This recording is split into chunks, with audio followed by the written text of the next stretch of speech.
Hi everyone, today we will be talking about a pretty serious topic, and if this makes you uncomfortable, I'm sure that you could ask Ms. Proctor for you to be excused. But to brighten up this topic, I've brought someone a little more optimistic. Lily! What's up? Okay, the topic we'll be talking about today is lockdowns, more specifically school shootings. Also, we will show you ways to prevent a lockdown in your school. The reason why we are making this is not because we're trying to make you guys uncomfortable, but to educate you guys how to deal with it. Yeah, because some people are playing around during lockdown drills and not taking them seriously. Due to the fact they're getting more common, unfortunately. Anyways, ask yourself this question. What is a school shooting?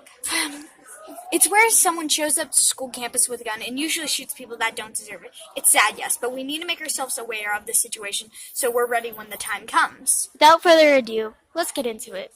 This part will help you prevent a school shooting.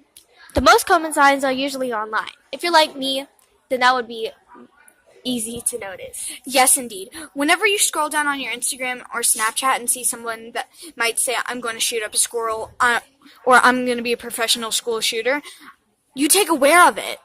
Yes, the best thing to do is tell an adult or the police so they can track down the person before it's too late. This sums out how to prevent a school shooting. Now on to what you do if you take place in a school shooting. There's a sea of what ifs in these kind of scenarios. Then we're going to Then we're going to explain the most common scenarios. A tip from us is to learn ALICE. Well, you might be asking, what is ALICE? Well, it's alert, lockdown, inform, counter, evacuate. If you take these steps in performing ALICE, you will have a more likely chance of living through a lockdown. Our first thing probably is if you're in the classroom. If a lockdown was to take place in a classroom, you will go to an area that has no windows or doors so no one can see you. I hear if you're saying, what has managed to make it into the room? Well, your first step is to flip tables, yell, scatter, and the most important thing to do is be a hero. That sounds like the opposite of what your parents always told you, right? Well, it's because your life matters more than being a hero. If they make it into the room, avoid the gun at all times. Very right. Next scenario is that it happens when you're in the restroom. And again, I'm sure you've learned this one. You jump up onto the toilet seat and stay completely silent. Also, make sure you lock the door. I know you might want to cry or panic, but you must keep calm. The best bet would to be think about happy thoughts and times. Yes, and also don't be stubborn like Lily and think, I'm not going to go in there. It's disgusting.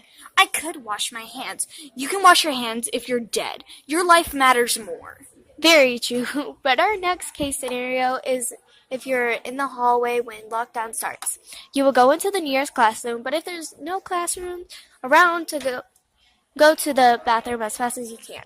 And don't be unnecessary and tell the teacher that I'm not going to go in there just because my BFFs are not in there. Your life matters way more than that.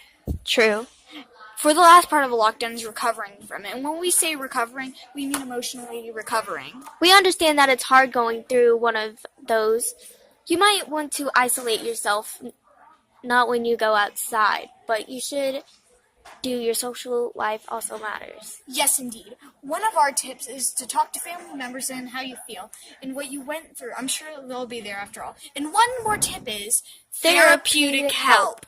It is very important that if you can afford therapeutical help to get it, they do the best things and they know what they're doing. You can trust someone. You can open up. They'll just make your life a little bit easier. Yes. Well, I think that sums up what we're doing. Yes. We are done, so please be aware. Thanks for listening greatly, and goodbye.